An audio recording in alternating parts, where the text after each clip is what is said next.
Marc Wittmann. Professor Wittmann studied psychology and philosophy in Freiburg, Switzerland, and then in Munich, Bavaria, where he got his PhD and later habilitation. And after the PhD, he was a research fellow in the University of California, San Diego. And now since 2009, he's a research fellow in the Insitute of Frontier Areas in Psychology and Mental Health in Freiburg, Germany. And we are very happy that you're giving a lecture for us today. I'd like to welcome Dr. Michał Klintsewicz, also, who organized this lecture for us.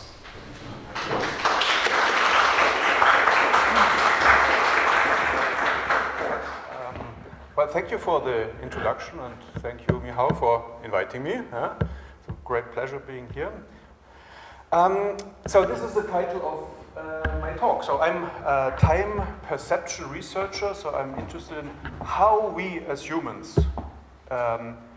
feel the passage of time, while we sometimes overestimate duration, sometimes underestimate duration. And I'm working on this now for some while. And one conclusion I have of this is one of the first bullet points of these three parts of my talk is there is a scandal in science. I always like to talk about this because it's really interesting. And I don't do this just for fun. There is actually no agreement on psychological and neural models in time perception.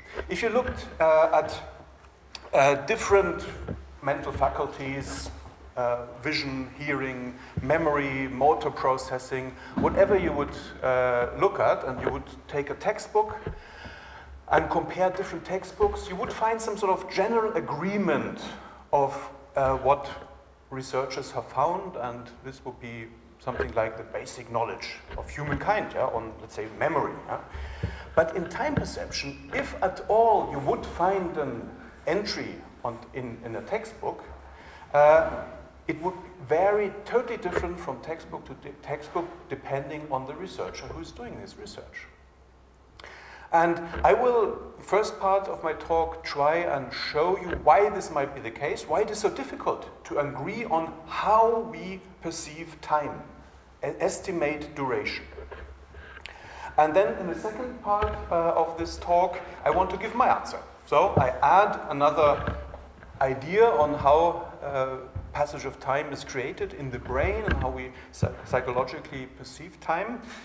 And it's related to the bodily self, to interoception. And then in the third part, I want to go into really interesting domains of altered states of consciousness. Because I think it's a very fruitful way to approach time, because in altered states of consciousness, the self and time are very decisively changed, altered, and that's why it's interesting to actually, if we want to understand how we perceive time, we also have to do research on altered states of consciousness. So first of all, talking about time perception, I would say that we can differentiate between two areas of time perception in research. And the one is concerned with temporal processes in the brain, because you could say perception, cognition, action evolve over time. So there might be processes, or there must be processes, involved in timing of action, and this is all related to event synchronization. I've got here three pictures of everyday examples.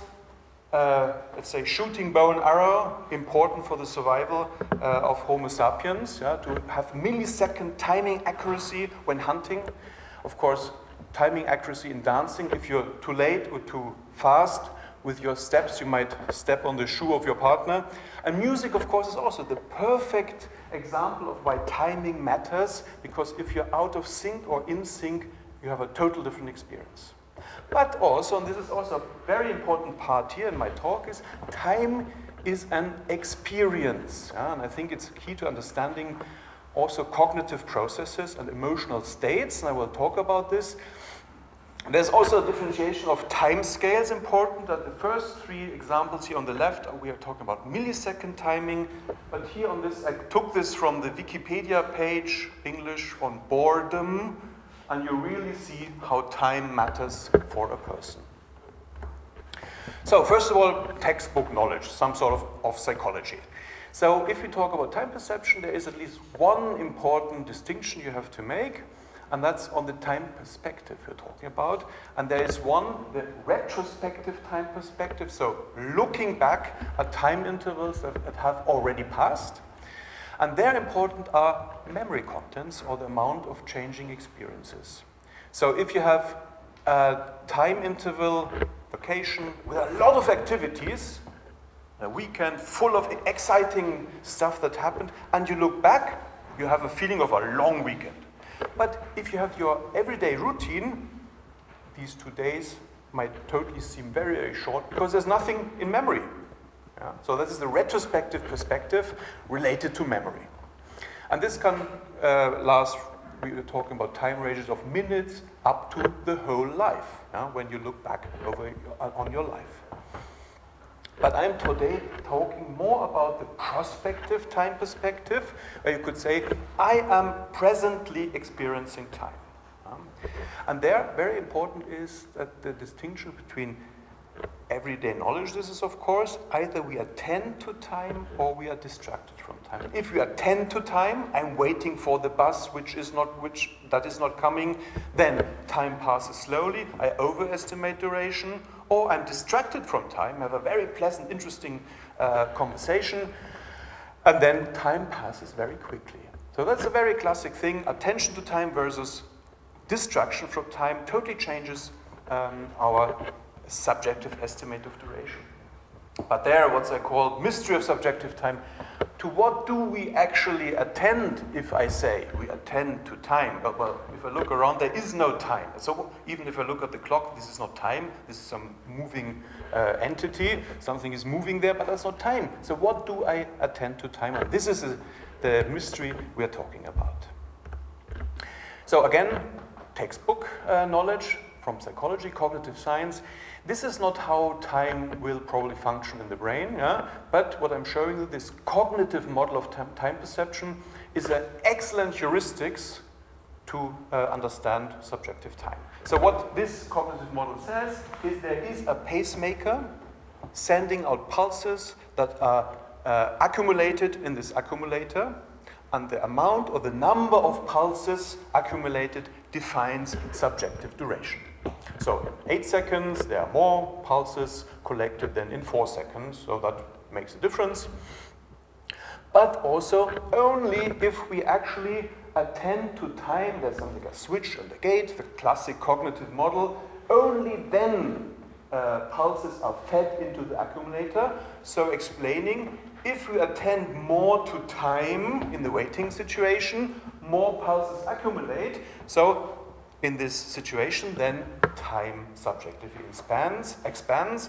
If we're distracted from time, switch some sort of is not closed, or the gate is not open, no pulses are fed into the accumulator, and then time shrinks because we're distracted. So this is one modulator, that's attention, but there's another one, and that's arousal, because you could also say this pacemaker sending out these pulses has different frequencies.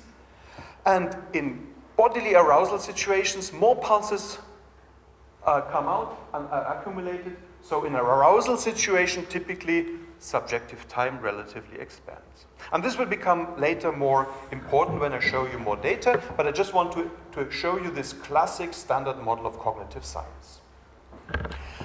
Then in 2009, I edited a special issue of the Philosophical Transactions of the Royal Society, and I invited researchers from the whole world working on time perception to show what they think how time perception works.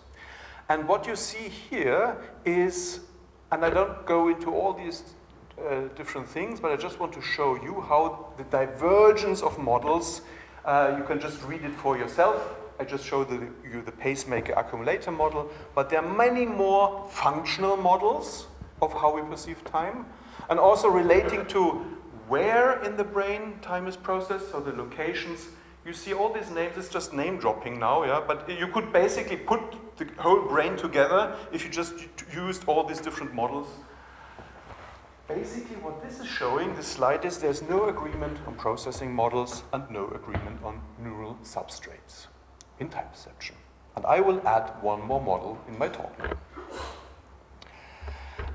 So sources of difficulty, that's what I wanted to show you. Why is it so difficult? And this is that if you look at patient populations, or in clinical neuropsychology, there are many patient populations who are impaired in time perception. So for example, patients with lesion to the cerebellum, with infarction to the right hemisphere, have disturbances in time perception. Very prominent also patients with Parkinson's disease. But also important is impairment does not mean breakdown of performance. And I'll show you later, or in a minute, 2 slides. Also effects of different transmitter system. Dopamine is very prominent because there's many studies showing how dopamine agonists versus antagonists, that they speed up versus slow down the internal clock. But also serotonin agonists impair temporal processes, and I can show you also other papers with glutamate, GABA, other neurotransmitter systems also affecting time perception. Then disruptions of several areas of the brain through TMS, yeah, either frontal cortex or back here cerebellum. If you apply TMS, also can disrupt timing perception. Yeah? And then neuroimaging studies, there are always multiple areas active, involved, which are then related to time perception. And now I'll show you one example of, in the history of time perception. This was in 1989. Richard Iry, one of the most prominent person in time perception research, he did one study with, or big study. So this study was event synchronization. So he had a metronome giving out beats like beep, beep, beep, beep, and the people had to press the button at the same time, beep, beep, beep, beep. But then the beep stopped, and they had to continue to tap at the same rate, beep, beep, beep, and continue. And then they measured the timing accuracy. And what they had here was different groups, controls, young, old, Parkinson patients, cerebellar lesion patients, and patients with cortical lesions. And what you see here is the interval produced. So the interval was 550 milliseconds, beep, beep, beep. And you see basically there's not really much difference. Everyone was actually able to do it, and only using a very special, called Wing and Christopherson model, a very special model where you could look at different components, the clock component, the variance of the clock component, so that's very abstract already, showed a significant difference in the cerebellar patients relative to the other patients. And this was taken as an example. Look here, cerebellum, that's our clock timer. Yeah? But not really very striking. Yeah? But I don't want to only show it to other studies of other people. A study I was involved in here was a duration reproduction paradigm. And what we had here was, of course, control subjects. And then we had subjects with lesions in the brain, all cortical, left hemisphere, precentral, left hemisphere, postcentral, right hemisphere, precentral, right hemisphere, postcentral, and here were some subcortical regions. Maybe anyone guess, where did we find significant difference in the temporal reproduction task, visual, auditory, meaning they first listened to a tone, let's say, beep, pause. Second tone, beep, and they had to stop the second tone when they thought it was as long as the first tone. So a classic reproduction task that Michał and the colleagues are now also using in their lab. Where is the difference? Can you see it? A significant difference. I will show you. Here in right prefrontal cortex patients, with intervals longer than 3 seconds, we had a slightly difference to the other groups. Yeah? Less deep here. But that's not really striking. Yeah? Of course, then we said, so right hemisphere, prefrontal is very important for timing, but this is not really striking. And that's the classic, typical finding in clinical neuropsychology. And here also an important neuroimaging study showing regions activated during time perception, prefrontal cortex, insula, premotor, parietal, cerebellum, temporal cortex. So what do you do now? Yeah? So what people usually do is cherry pick and say, I would say, hey, look, insula, hey. So it's insula. Yeah? So this is a classic thing you would find. Yeah? So these are the problems of why we cannot agree on processing models and also locations of the brain. But maybe it's actually also understandable.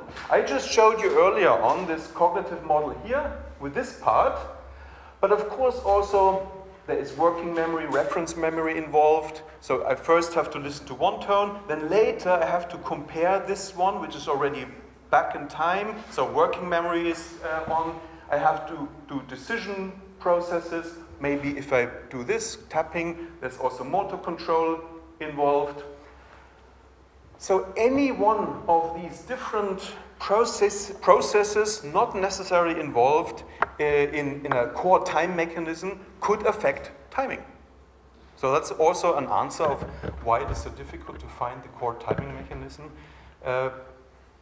in research. Okay, but another important, I won't go into detail this, but this is like a summary slide. You always also have to see on what durations are used in timing. Yeah, is it millisecond timing? And I think then you have different processes involved than if you're talking about very short intervals, roughly 300 milliseconds to 2 to 3 seconds, where mainly sensory motor brain areas are involved. To multiple seconds timing, it's definitely something different if you have to judge 30 seconds than if you have to judge 1 second, let's say. Yeah? And this is very often not taken into account. And this also adds to the variety of findings. Okay, now I did an overview of the literature, a tentative overview, but now I want to show you my idea and want to convince you of my idea how we as subjects, or as humans, perceive time. And this is work I did in San Diego at UCSD when I worked there between 2004 and 2009. And looking at, I used a duration reproduction paradigm. I just explained to you earlier. So people were listening to tones a certain duration, in this case 3, 9, and 18 seconds, so actually quite long durations.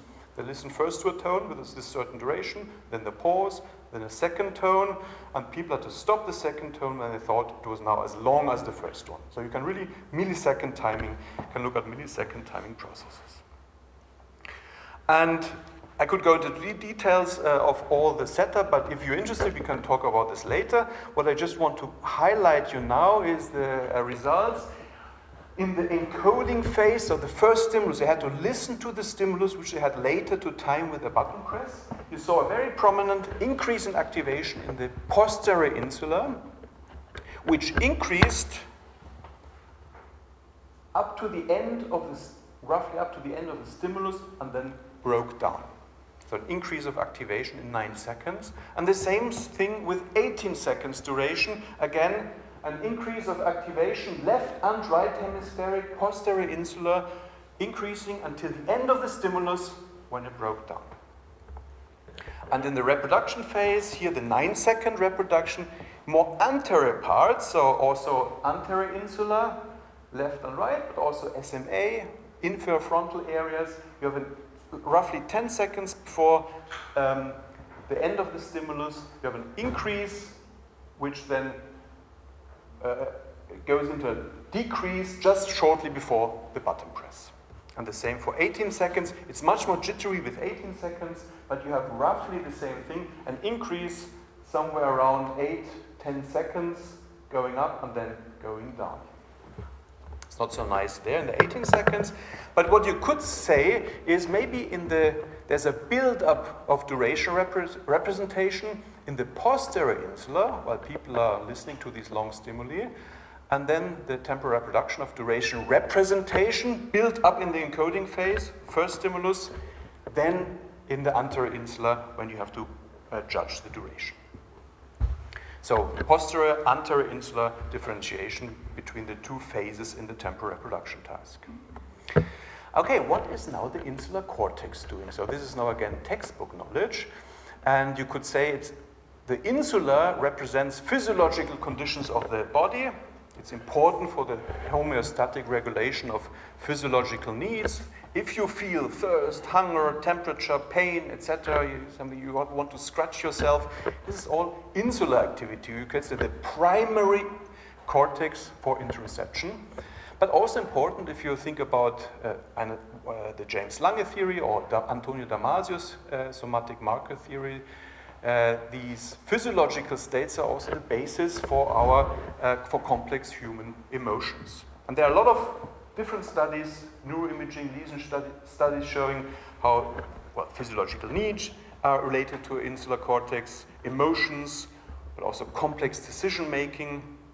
If you think about the proverbial gut feeling when you do your decision, in music perception, where you have temporal structure, emotion, and also in meditative states, which are related to concentration on the self, on the bodily self. And I will come again to this in the section on altered states of consciousness.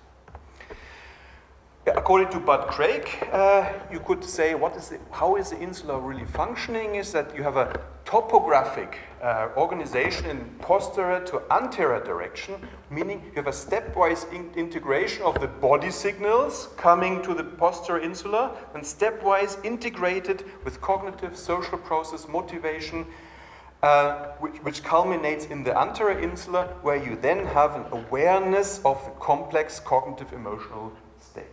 So posterior is more sensory receptive area of the body, and anterior is more the awareness of yourself as an embodied entity. And he goes far further, and you could look into Bud Craig's ideas, where he says the anterior insula is very much involved, correlated with the creation of moments of self-awareness, where you have an experience of continuity of the existence over time. So body feelings, emotion, time, self-consciousness, according to Bud Craig, all culminate through insular cortex processes. But coming back now to time perception, you could say, I just showed you this classic standard cognitive model. Maybe the physiological states are these units which were so abstract, these pulses, which accumulate in the insular cortex. This would be an adaptation of this model to physiological data. So you could say time, or this is actually the philosophical notion that time is not perceived in the outside world, but through interoception by the material self. Meaning we, with our bodies, we are time. We produce subjective time through our embodiment. That's basically what it's saying. And that's basically what Maurice Merleau-Ponty already said in the 60s, talking about embodied cognition. And this is a prime thing also for time, because there is no time stimulus. There are different stimuli, auditory, visual, and whatsoever. But our body is always there, and this might give us the stimulation to perceive and judge duration. So now this is now the total adaptation of this cognitive model to my idea. So if you have bodily states which form as a are a pacemaker, or could be attributed to the pacemaker, lead to an accumulation of bodily states in the insula. So you could say attention to bodily states on the one hand. Just beforehand I always said in the cognitive model attention to time. But now it's attention to bodily states. For example, waiting time, meditative states, increases duration, classic waiting situation, or the increased bodily arousal, for example, in affective states, also lead to the dilation of duration. And I will show you now examples. So now what I'm showing here is decades of work, and I now just use this work in this context of this idea of embodiment, because it has long been shown that in psychophysics that stimuli with emotional content are judged to last longer than more neutral ones. Already in the 1930s, there was an American researcher, a doctor, showing how his wife actually, first of all, with high body temperature, overestimated time, and there were successive studies on that. In psychopathology, patients with depression, anxiety, overestimate duration. A very nice study related to addiction, they had smokers, heavy smokers, refrain from smoking. They were not allowed to smoke, and then they had them judge durations, anticipated durations, and these smokers then totally overestimated anticipated duration because they were in this need to smoke. Then also during body-focused meditation, subjective time expands for beginners. I will come to this later. And then an interesting study I did with a colleague in Munich that also showing this relationship again, body and time. So those individuals with higher body awareness, they had to count their heartbeats. They were just sitting quietly on their chair and had to count their heartbeats without taking pulse or anything, just feel their heartbeats. Those who were better in this task, later in a second task, were also more accurate in judging duration. And then, important now also for Mikhail's studies actually, is that surprise and effortful emotional self-regulation, I will explain to you this, correlates also with overestimation of duration. And maybe you're aware of this predictive coding theory, where the idea behind this is that the brain always aims at decreasing surprise. It always wants to know, so it predicts what will happen in future. So it wants to minimize prediction error. But if there is a prediction error, it means it didn't anticipate what happened then actually, leading to surprise, which is this prediction error. And then you have to self-adjust because you have to react. And this then always is related to an overestimation of duration. So surprise also is related. And here, what I just want to show, this would be a talk on its own, also in psychopathology, that you have a lot of syndromes, drug dependence, depression, anxiety, ADHD, borderline, schizophrenia, autism. All these syndromes are related to disruptions in time, disturbances in time perception, and symptoms related to impulsivity, aggression, boredom, and what you could, if you summarize it, you could say people with psychiatric disorders have an increased awareness of present time, they overestimate duration, and they discount future events. Okay, so if to summarize all this is what I just showed you, so like self and body consciousness and time consciousness are some sort of modulated together. Yeah, so an intensified awareness of the self goes hand in hand with an intensified awareness of time, and then weakened awareness of the self means also less awareness of time. And that's also why then altered states of consciousness, to which I want to come now, modulate self and time, unisono, together. And that's why I want to show you how it is important to also look into altered states of consciousness. But first of all, still on daily fluctuations of states of consciousness, if you look at two different states of consciousness, feeling of presence, I am here and now feeling myself here now, versus mind wandering. So what would you have? Feeling of presence. On a phenomenal level, you would have a self-awareness of yourself here now. You have body awareness. You may be sitting here in this room, listening, and you have some sort of self-representation.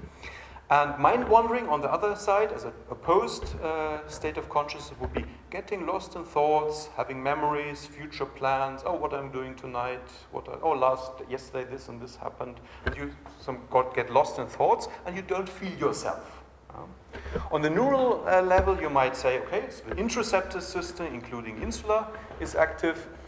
And in the mind wandering, probably the resting state network in this singular gyrus, cortical midline, which is very much active while you're mind wandering. And what happens in subjective time? On the feeling of presence, you have this time dilation, time slows down.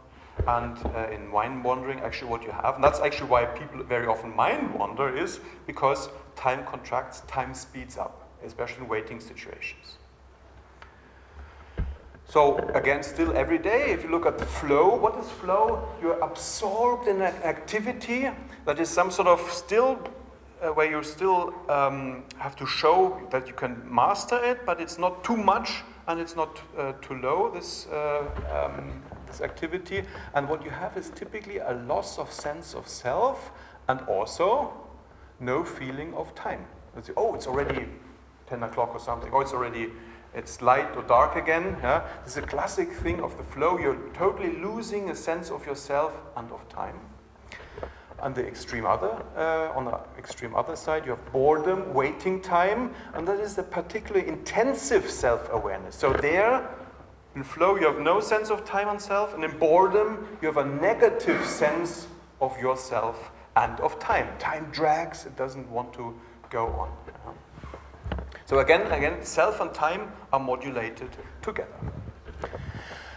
But now, going into these altered states of consciousness, what you very often have is you have, first of all, an intensified self-experience and a slowing down of time, and then on some sort of point you have a switch, and what you could say is some sort of ego dissolution, a dissolution of time and space happens. So classic music-induced trance, that's what Michał is now doing with his students. I'm not doing it. Huh? You bothered me 1 hour with your experiments, I listened to them. No, not the trance, but the music is, so you listen to music, and of course this is a very embodied activity, especially if you're doing music, yeah? You're very much, you are very active, and you're feeling your body, but at some point, especially if you go into this trance states, then suddenly you have this switch, and you lose your sense of self and of time. You have this, and what I will show you in meditation.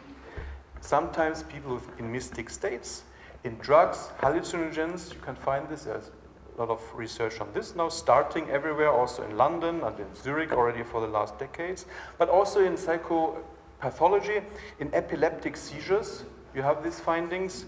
And then also, but as I said, this would be a total different theme in depression and schizophrenia. You also have this, where the patients complain, oh, time is dragging, and at some point you have this switch and this feeling of there is no time. Okay, mindfulness meditation. I want to show you this. One of the first studies showing this, where novices, people who had just started being trained in mindfulness meditation, but also experts, had to concentrate on the bodily self at the present moment, which is, of course, the instruction in mindfulness meditation. So they had to attend to the here and now, and what you saw was then an increased activity in posterior insula during meditation focus on the breath. So there you have suddenly this insular activity. And empirical studies also showing, a lot of things are done in France, that meditation naive students, but also then experienced meditators after meditation with this focus on the bodily self, that after this meditation, that they felt in computerized tasks a time dilation in milliseconds and seconds range, relative to a control group who did not do the meditation. But also then relating to the switch, Ohana Berkovich-Ohana from Israel, she showed that how in really experienced meditators, that they had the alterations in the sense of time, space, and body during meditation, and these modulations also were correlated with, among other reasons, of course, also insular cortex activity, where you suddenly are very much aware of yourself, and then you lose your sense of self. I was in Tulsa, Oklahoma last October, where Justin Feinstein, who was a co-worker of Damasio, now has an isolation tank, where they use the isolation tank as a new means to cure anxiety and depression. So what is an isolation tank? I don't know if there's one in Krakow, but what happens is you're in a shielded room where you're in water, salt water, body temperature. You don't see anything, you don't hear anything, and you're of course very much relaxed.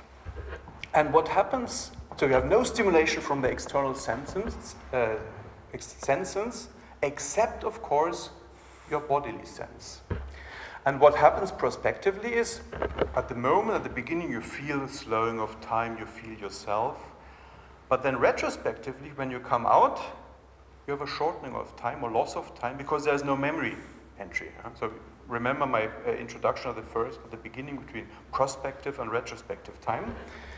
And so for a beginner going in, and I did several of these sessions, time perception is intensified, but at some point, if you advance, you really get this loss of sense of self and time, which is really, you could say, a very deep meditation state you can experience. And this is now really done also with patients with anxiety and depression to lose their anxiety symptoms. In hallucinogens, Franz Vollenweider in Zurich does studies on psilocybin, the compound in the magic mushrooms, and with clinically healthy subjects.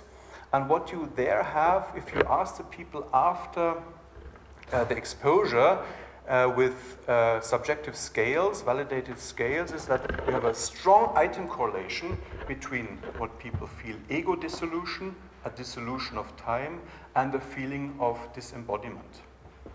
And what we did in the study there, also showing that time perception was disrupted, which in itself may not be really astounding if you think that they are really now in this hallucinogenic state. But this timing disturbance correlated with a subjective scale altered sense of time. So actually really we could show the objective and subjective correspondence of the two states. And last example, going now again into neurology, if you think of Dostoevsky's figure of the idiot, who, when he, in this novel, talked about his epileptic seizures, basically Dostoevsky was saying what he himself experienced because he had these epileptic seizures. And he wrote in The Idiot, these moments were nothing else as the extraordinary intensifying of the awareness of myself, of consciousness, and of the utmost immediate sensation of myself. And in a letter to his wife, he wrote that, I cannot say whether these moments of bliss lasted seconds, hours, or months. And there are now empirical studies done in Switzerland and Sweden showing how people during the epileptic seizures, they were hooked on EEG methodology, had hyperactivity in the anterior insula. And what people reported here were having a feeling of total presence, of unbelievable harmony of my whole body. I feel very, very present. Of consciousness of myself is very increased. So again, you have this total feeling of presence, of self and time, which then dissolves into timelessness and selflessness. And there's one study of French using also the duration reproduction paradigm, showing in a patient who had a lot of seizures in the past times before he got an operation, was very much distorted in duration reproduction, and he had a lesion in the anterior insula, showing again the location of insular cortex together with distortions in subjective time. Okay, I hope I did not shock you with the last altered states of consciousness research, which is now starting everywhere in the world. But one take-home message, which I would like to have you with this last slide, is an answer to what is subjective time and how we as humans perceive time. So time as momentary time, as experienced self, is body time, insular time, and emotional time. So time consciousness and self-consciousness thereafter are very much related. And thank you for listening.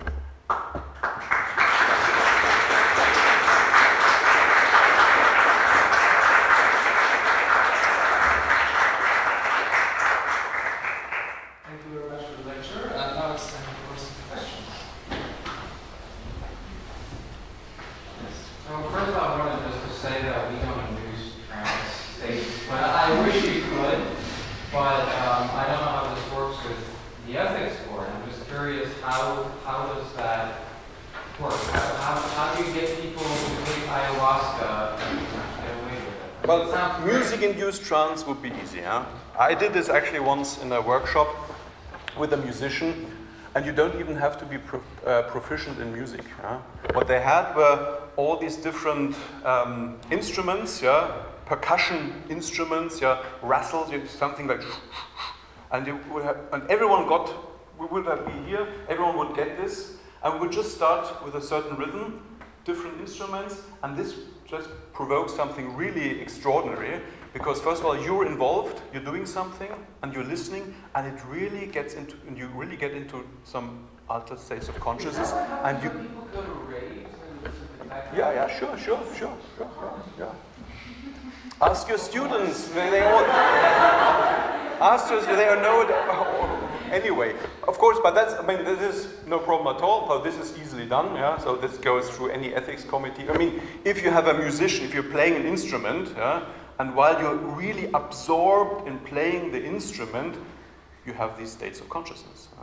A different thing is, of course, with things like ayahuasca, LSD, psilocybin, and this research had been done until around in the US and Europe in the, let's say, until 1971, when there were this total act of persecution of any drug-related research on drugs anyway. But then there was silence, and now it's starting. First of all, Franz Vollenweiler in Zurich, in Switzerland, and then in England, psychiatrist, Carhart Harris, Nutt are doing this. And of course, they have to go to the ethics committee. And this is just, so how people describe for the ethics committee is, of course, they also use it in the context of psychiatry, that they use it as a transient state of schizophrenia, for example, they say. So you can use it in this context of psychopathology. But what you have to do is, of course, you have to first screen the individual subjects very, very strongly. So subjects cannot have any person in their family who had any psychiatric problems or any drug addiction problems. And themselves, they must be in a stable situation, no problems, no addiction whatsoever. Yeah? And then Franz Vollenweiler actually did a retrospective study on all what he did since in the late 1980s. He had something like 300 subjects in all the studies together.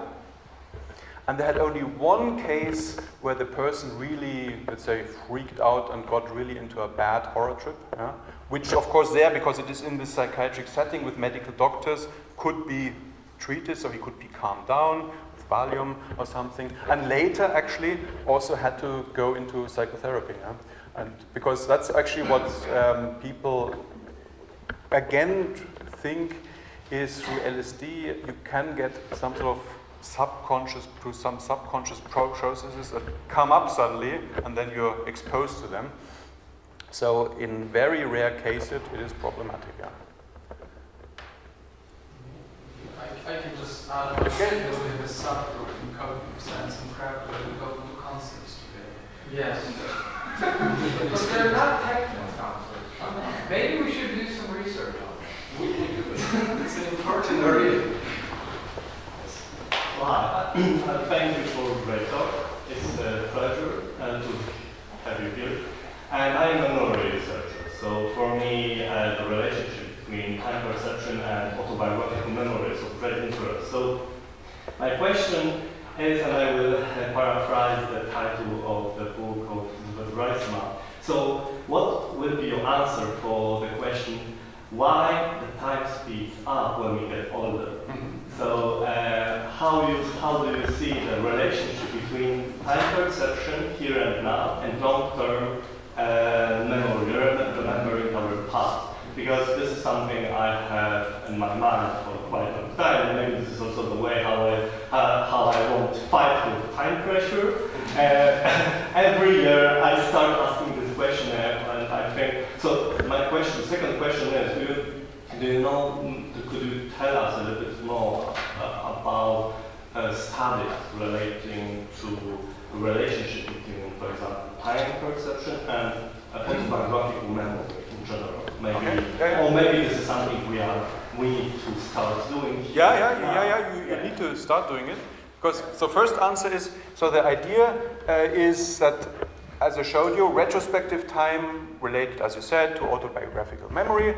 And then what you could say is, and that I think could be something like one standard answer would be that because we get more routine in life as we grow older. Yeah, but do we have any studies that show us that, for example, while we have been engaged in routine tasks? Yeah, there are studies on a shorter time scale, but you should be the person doing it on lifetime. Yeah, so this is the reason why okay, good.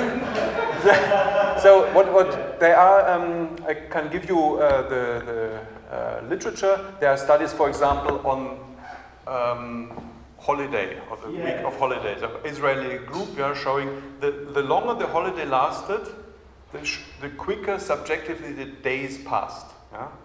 Again, related to this idea, because at the beginning everything is new. Oh, exciting, new language, new food, this place I've never been. So everything is new, and you really attend to it, and then you also build up more memory, have more memory formation. It's more emotional, a lot of memory. But then you stay at the same place, and then you get routine, and it's not new anymore, and that's why time speeds up as we stay longer in this holiday resort. And that's what we also use for the idea of why time speeds up when we grow older, because we develop much more routines. Even if you say every year we will go to a new country to explore it, if you do it the first or second time, this is really something new, but if you do it the 30th time, it cannot have this impression of novelty anymore. So that would be the classic explanation. But you're right, on the short time scales like holiday, also they compared, I think, routine jobs with jobs which have a lot of variety in activities. Also their routine jobs, time passes more quickly. So you have, in these examples, you have hints that it may also hold for the lifetime impression. But I did 2 studies on this, actually showing this, because this hadn't been shown before actually, really with individuals between 14 and 94, actually really showing that it is, so it's not just an urban myth, so people just talk about this, but we really could show that time speeds up with increasing age. We could show this actually. But there is still not the direct link to autobiographical memory, the proof. So this you have to do. Okay, so this is a great answer for my question, because I didn't do the research and literature, so yeah, thanks. So if I understand correctly, the idea is basically that time perception is strongly related to self-awareness, and in particular awareness of one's body. And I was wondering if this is not just a result of using mainly short time intervals, because up to several seconds, usually you just don't have reliable timing information, external timing information. But if you go to like minutes or hours, I suppose that judging time by self-awareness wouldn't work very well. I would say immediately automatically switch to different sources of information. So the essential thing is naturally if it's body awareness or self-awareness, or the essential idea would be where is the reliable timing information. Yeah, so that's a very important question.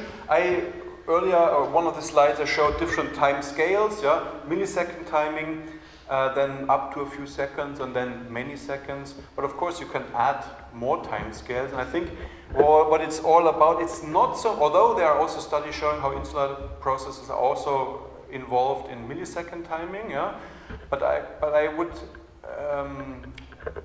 think that it's more related to sensory motor process, basal ganglia, cerebellum and stuff that is involved in millisecond timing. But what are these? I can produce these tones if we're talking about which one of these 2 tones was longer. I don't think that the body will contribute, but it's not really involved in this. We are talking about milliseconds timing. But where the insular kicks in is if you really have a sense of self. And this will be multiple seconds time perception. You're now at the moment feeling yourself, empty time, many seconds, 10 seconds, 20 seconds. But there will be again a switch.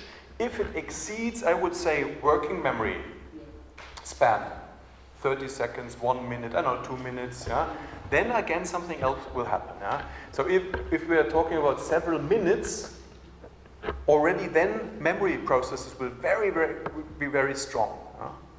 And of course, body also relates to memory formation, but still, then I think it's an intermediate time level. Yeah, that's where I think is body information involved. And I have a question about the flow.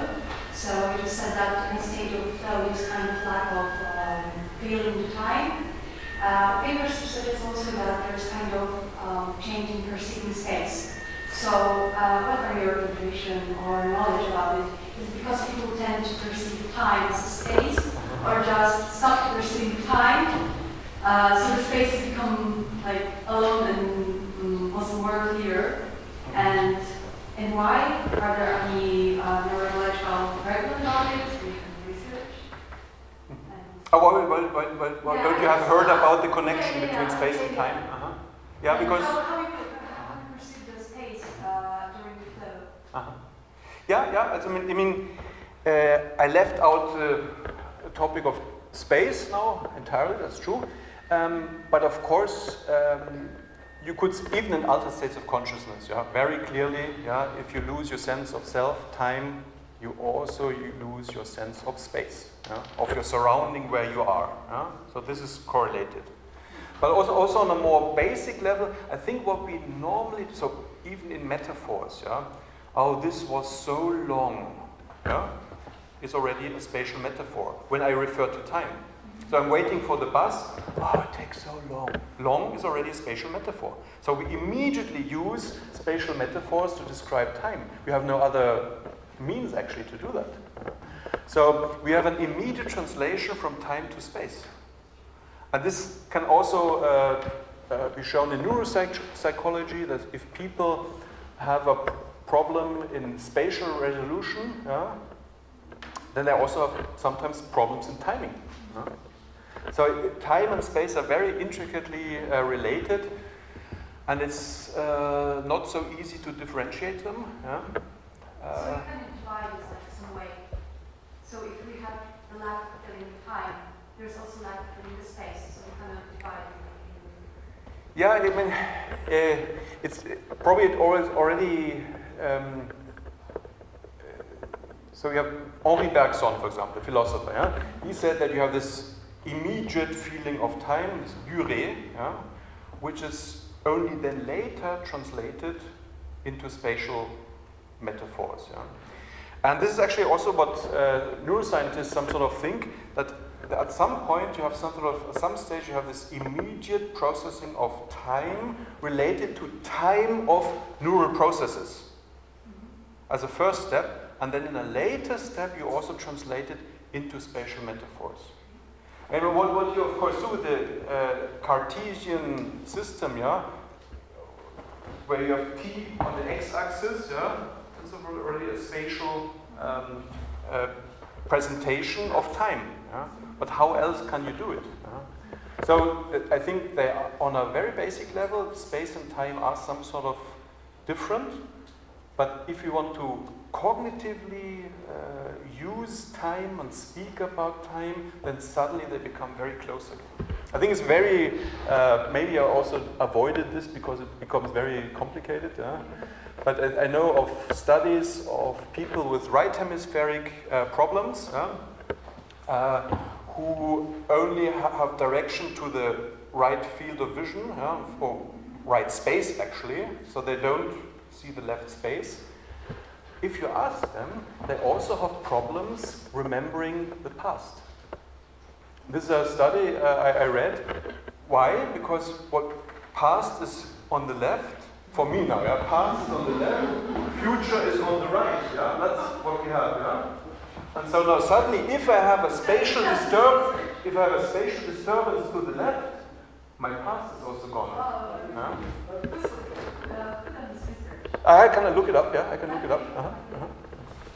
People, some of these patients have actually they neglect right side of the space, so we don't have a disturbed perception of future. Yeah, but normally it's the. I think there are probably but probably there are individual cases who have this, but dominant, I think 90% or 95% of the cases, it's a neglect of the left side, yeah. But that would be really interesting, yeah. Yeah. I did want to add to this discussion because it's really interesting that there's actually a relationship between the way that people read and the spatial temporal metaphor. So like when we read from left to right, for us time is going to flow this way, and it's for someone that reads in Chinese, actually the metaphors track that. So time kind of flows down. So this isn't, I think... In ancient Chinese, of course, because Mao changed it to left to right. But in Taiwan and Hong Kong, Singapore, they go down. The lower word needs to be this. Right? And then when people do assignment, when they have to order things by pressing the left or right button, they're slower if the dominant metaphors in their culture don't match the buttons. Right, which is weird. Yeah, so it shows how deeply these are intertwined.